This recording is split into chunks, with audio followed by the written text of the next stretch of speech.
जैसा कि आप लोग देख रहे हैं 2-3 दिन से एक वीडियो वायरल हो रहा है जिसमें सिख कम्युनिटी कह रही है कि हमारी 2 बच्चियां दनमीत और मनमीत मिसिंग हैं। जिसमें मनमीत को तो ये वो बोल रहे हैं कि उन्होंने मनमीत को रिकवर कर लिया है और दनमीत जो है दनमीत स्टिल मिसिंग है। अभी भी दनमीत को हमें दिया जाए। और उनकी जो स्टेटमेंट हुई है वो गन पॉइंट पे हुई है, बल्कि ऐसा कुछ भी नहीं है। दनमीत मैं हूँ। मेरा मसला आज का नहीं है। मैं 2012 में कन्वर्टेड हुई हूँ। 2014 में मेरे निकाह हुए हैं मेरे बैचमेट मुजफ्फर के साथ, जो मेरी और उसकी रजामंदी से हुए हैं। उसके बाद 6 जून 2021 में अपने घर से निकली। मैंने अपने घर में कॉल भी किया कि मैं अपनी मर्जी से निकली हूँ, मुझे ढूंढना नहीं। और विद इन 2 घंटे में पुलिस ने मुझे लोकेट कर दिया और सदर पुलिस स्टेशन बागात ले आए, जिसमें ऑलरेडी पूरी सिख कम्युनिटी और मेरी फैमिली वहां पर थी। उसके बाद एसएचओ ने मेरा स्टेटमेंट लिया, जो मेरा स्टेटमेंट सिर्फ ऑरल ले रहा था। मैंने उसको ये बोला, आप मेरा स्टेटमेंट रिटन कीजिए, आप जो मैं बोल रही हूँ आप रिटन कीजिए। मैं उनको ये बता रही थी 2012 में मैं कन्वर्टेड हुई हूँ, 2014 में मेरे निकाह हुए हैं, मेरे डॉक्यूमेंट्स हाई कोर्ट के हैं, आप एक बार डॉक्यूमेंट्स चेक कीजिए मेरे। और इतना सब कुछ सुन के भी लड़के को लॉकअप में डाला गया था, उसके ऊपर एक्ट्स और चार्जेस लगा दिए गए थे। मैं उनको बार बार बोल रही थी कि मेरा 2012 में कन्वर्टेड हूँ मैं 29 ईयर ओल्ड गर्ल हूँ। मैं एक छोटी बच्ची आपने पकड़ के नहीं लाई कि आप मुझे मेरी फैमिली की ओर हैंड ओवर कर रहे हो। वो उन्होंने मेरी फैमिली को बिना कोई मेरी स्टेटमेंट रिटन किए हुए मेरी फैमिली को मुझे दे दिया। मैं बार बार उनसे ये कह रही थी कि प्लीज़ आप मेरे डॉक्यूमेंट्स देखिए। उन्होंने मेरे डॉक्यूमेंट्स चेक भी किए, स्टिल उन्होंने मेरी फैमिली को मुझे हैंड ओवर कर दिया। और उसके बाद ही नेक्स्ट डे 7 को मेरी फैमिली मुझे यहाँ से जम्मू ले गई। और जम्मू जाते ही क्या हुआ, जम्मू जाते ही वो लोग मुझे पंजाब ले गए। पंजाब में मेरे को अलग अलग फेडरेशंस मिलने आ रहे थे, वो मेरे को ब्रेन वॉश कर रहे थे। वो वहां पर मेरे को ये समझा रहे थे कि आप जो स्टेटमेंट है वो अगेंस्ट देना, लड़के के फेवर में नहीं देना। मैं वहां पर भी सबको यही बोल रही थी कि लड़के ने मेरे को कोई किडनैप नहीं किया है, मैं अपनी मर्जी से आई हुई हूँ। हमारे पास हाई कोर्ट के डॉक्यूमेंट्स है, आप वो देख सकते हो। लड़के के ऊपर जो भी एक्ट्स लगे हैं वो बेसलेस हैं, फॉल्स हैं, क्योंकि ये सब मेरी रजामंदी से हुआ है। हमारे जो डॉक्यूमेंट्स है वो हाई कोर्ट के डॉक्यूमेंट्स हैं। इतना सुनने के बाद भी उन्होंने मुझे कहा नहीं ऐसा नहीं हो सकता है, हम आपको उनके पास वापस नहीं भेज सकते हैं। मैं उनको बार बार कहती थी आपने कोई 16 साल की बच्ची पकड़ के नहीं लाई है, मैं एक मैच्योर गर्ल हूँ और मैं एक एडुकेटेड गर्ल हूँ।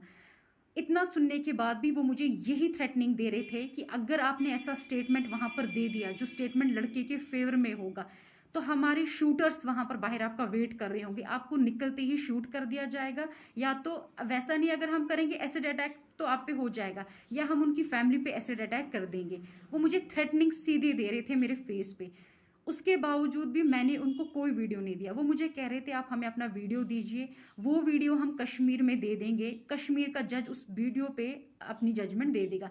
लेकिन मैं उनको कह रही थी ठीक है वीडियो तो मैं नहीं दूंगी। अगर मैं स्टेटमेंट दूंगी, मैं जज के सामने स्टेटमेंट दूंगी, मैं वहां पर ही दूंगी, क्योंकि सब मेरी रजामंदी से हुआ है। मैं किसी बेगुनाह को नहीं फंसा सकती, क्योंकि ये सब कुछ मेरी रजामंदी से हुआ है। मैंने जब मैं घर से निकली मैंने घर में कॉल भी किया कि मैं किडनैपिंग विडनैपिंग नहीं है, आप लोग मुझे ढूंढना नहीं, मैं अपनी मर्जी से निकली हुई हूँ। और उसके बाद भी उन लोगों ने मेरी बात नहीं सुनी। तो हम जम्मू आ गए, क्योंकि उन्होंने उनका जो प्लान था, जो उनका नेक्स्ट प्रोपागंडा वहां पर ये था कि लड़की को गोल्डन टेम्पल से बाहर निकालो। लड़की जैसे ही बाहर निकलती है हम इस पे कोई अटैक कर देंगे। मे बी वो कुछ भी हो सकता था, वो एक्सीडेंट भी हो सकता था, वो शूट भी हो सकता था। तो उसके बाद हम एक पोस्टमार्टम रिपोर्ट देंगे, जिस पोस्टमार्टम रिपोर्ट में हम ये मेंशन करेंगे कि ये एक सडन डेथ हुआ है, इस लड़की का हार्ट कोलैप्स हो गया है या इसको ब्रेन हेमेज हो गया है।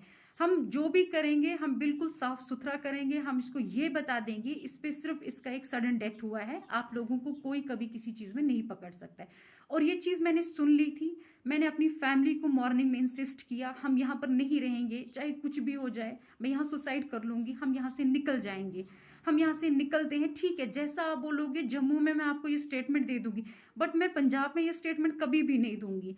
और उसके बाद हम लोग जम्मू आ गए। जम्मू आते ही जैसे हम एक दिन रुके, नेक्स्ट मैं अपनी फैमिली के साथ 6 जून से लेके 25 जून तक थी।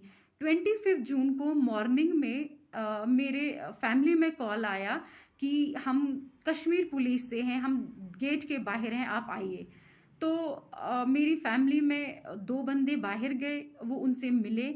वहाँ पर जम्मू जानीपुर की पुलिस भी थी, ये नहीं था कि वहाँ पर खाली कश्मीर पुलिस थी, वहाँ हमारे घर के साथ ही एक पुलिस स्टेशन है, उनकी पुलिस भी वहाँ पर थी। उसके बाद वो मेरे रूम में आए, उन्होंने मुझे बोला मैडम चलिए, हमारे पास हाई कोर्ट के ऑर्डर्स हैं। वो ऑर्डर हमने देखे और सीधे पहले मुझे जानीपुर पुलिस स्टेशन में ले गए। जानीपुर पुलिस स्टेशन के बाद उन्होंने मुझे जानीपुर एसएचओ ने मुझे हैंड ओवर किया कश्मीर पुलिस के हवाले। और उन्होंने को बोला, जब सब उन्होंने हाई कोर्ट के ऑर्डर्स देखे, हाई कोर्ट के डायरेक्शंस देखे, तो उन्होंने बोला आप लड़की ले जा सकते हैं। और उसके बाद ही हम आगे हम यहाँ पर पहुंचे, मुझे वुमेन्स पुलिस स्टेशन में रखा गया। वहाँ पर मेरे को ना कोई मिलने आया, ना मैं किसी से मिलना ही चाहती थी। और नेक्स्ट डे ही मेरे को सदर पुलिस स्टेशन से पुलिस की गाड़ी आई जो मुझे कोर्ट ले गई।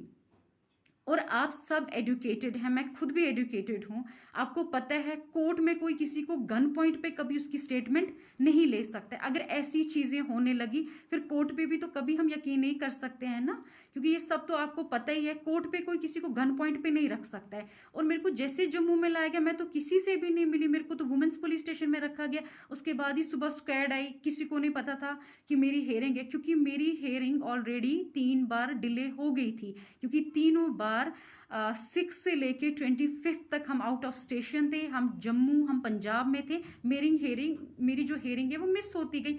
हाई कोर्ट के डायरेक्शन से मुझे यहाँ पर बुलाया गया, मुझे कोर्ट तक पहुँचाया गया। कोर्ट में जज साहिबा के सामने मैंने अपनी स्टेटमेंट दी, जिसमें मैंने उनको ये बताया है कि ये सब मेरी रजामंदी से हुआ है। मैं 2012 में कन्वर्टेड हूँ, 2014 में मेरे निकाह हुए हैं मेरे बैचमेट के साथ। उसके ऊपर जितने भी एक्ट्स एलिगेशंस हैं वो बेसलेस हैं, वो फॉल्स हैं। और उन्होंने मेरी स्टेटमेंट सारी रिटर्न रिकॉर्ड कर दी। तो आप सब भी ये जानते हैं कि अगर जज के सामने भी कोई किसी को गन पॉइंट पे रख सकता है तो हम तो किसी पे यकीन नहीं कर सकते हैं। आप सब तो जानते ही हैं ना, सबके फैमिली मेंबर्स, किसी का कोई कोर्ट में होगा, सब इसमें जानते हैं कि जज के सामने ये चीजें नहीं हो सकती हैं। अगर ये चीज होनी होती है तो पहले ही हो गई होती, फिर तो ये मुझे आराम से यहाँ पर ला सकते थे अगर मेरी स्टेटमेंट ऐसी होनी होती। और जज के सामने ऐसा कुछ भी नहीं होता है, ये आप सब वेल नोइंग और वेल अवेयर हैं। और मैं एक एजुकेटेड गर्ल हूँ, मेरे को पता है मेरे राइट्स क्या हैं क्या नहीं है। सो प्लीज आप इसको एक रिलीजन का मसला मत बनाइए, एक पॉलिटिकल इशू मत बनाइए, एक माइनॉरिटी किस्सा मत बनाइए, क्योंकि जो चीज़ अपनी रजामंदी से होती है इसको माइनॉरिटी में मत लाइए। क्योंकि मैं अपनी मर्जी से कन्वर्टेड हुई हूँ। और प्लीज़ मैं सबसे ये बोल रही हूँ कि ये 2 दिन और 3 दिन का मसला नहीं है, 2012 का मसला है। मेरे डॉक्यूमेंट्स पूरी सिख कम्युनिटी के पास हैं इस टाइम पर। मुझे समझ नहीं आ रहा है वो ये क्यों बोल रहे हैं गन पॉइंट पे रखा गया है। हम कोई छोटे बच्चे नहीं है, मैं कोई छोटी बच्ची नहीं हूँ, मैं 28 ईयर्स ओल्ड गर्ल हूँ। मेरे को कौन गन पॉइंट पे रख सकता है? ऐसा है कि ऐसा भी होने लगा, गन पॉइंट पे स्टेटमेंटें होने लगी, फिर तो मुझे लगता है हर एक स्टेटमेंट ऐसी होनी चाहिए। ऐसा कुछ भी नहीं है, मेरी हर स्टेटमेंट जो है वो मेरी रजामंदी से हुई है। मेरे को कोई दबाव किसी का नहीं था, किसी का भी मेरे को। इनफैक्ट अगर दबाव मुझे दिया गया वो मेरे को बाहर दिया गया कि अगर आप कश्मीर में आपने लड़के के फेवर में कोई भी स्टेटमेंट दी, हम आपको जिंदा नहीं रखेंगे, आप पे अटैक होने वाला है, उसकी फैमिली में होने वाला है, उसके ऊपर हो जाएगा। लड़के को हम कभी सेंट्रल जेल से नहीं निकलने देंगे। यहाँ पर तो वैसा मेरे को कोई थ्रेटनिंग नहीं था, मैंने तो फ्रीली अपनी सारी स्टेटमेंट यहाँ पर दी है। और प्लीज मैं आप सबसे ये बात बोलती हूँ, इसको प्लीज रिलीजन को बीच में मत लाइए, माइनॉरिटी को कम से कम बीच में मत लाइए, क्योंकि ये माइनॉरिटी का किस्सा नहीं। आप लोग प्रोपेगेंडा बना रहे हो, माइनॉरिटी में ऐसा हो रहा है वैसा हो रहा है, ऐसा कुछ भी नहीं है। मेरे को अपने राइट्स पता है, मेरे राइट्स क्या हैं। सो प्लीज आप ये चीजें मत इसमें कीजिए, माइनॉरिटी को बीच में मत कम से कम लाइए कि माइनॉरिटी को देके हमारी बच्चियों के साथ ऐसा हो रहा है वैसा हो रहा है। क्योंकि बच्चियां बच्ची नहीं है, जो बच्ची 28 ईयर्स ओल्ड गर्ल है उसको तो सुप्रीम कोर्ट के ऑर्डर्स है, वो अपने राइट्स खुद चुन सकती है। Right to religion, right to marriage, ये तो आप सब नोएंगे इस बारे में। सो प्लीज रिलीजन के नाम पे ये दंगे फसाद मत करवाइए, ये डिमांड मत कीजिए वो मिसिंग है। मैं कोई मिसिंग नहीं हूँ, मैं जहां पर हूँ मैं अपनी मर्जी से हूँ और मैं बहुत खुश हूँ। सो प्लीज इसको रिलीजन का नाम और माइनॉरिटी का नाम मत बताइए। मैं कोई छोटी बच्ची नहीं हूँ जिसको बोल कर ये करके ये चीज कराई जाए। फिर तो मैं अपनी फैमिली के साथ पूरा 25 डेज थी, जिसमें उन लोगों ने मेरी 3 हेयरिंग्स मिस हुई हैं यहाँ पर। और 4th हियरिंग में जब हाई कोर्ट के डायरेक्शन से तब मैं यहाँ पर पहुंची हुई हूँ। सो प्लीज़ आप इसको माइनॉरिटी का किस्सा मत बनाइए, इसको इतना बड़ा पॉलिटिकल इश्यू मत बनाइए। जो चीज़ अपनी रजामंदी से हुई है उस चीज़ को प्लीज़ आप लोग पॉलिटिकल इश्यू और रिलीजन इश्यू मत बनाइए। Okay, thank you.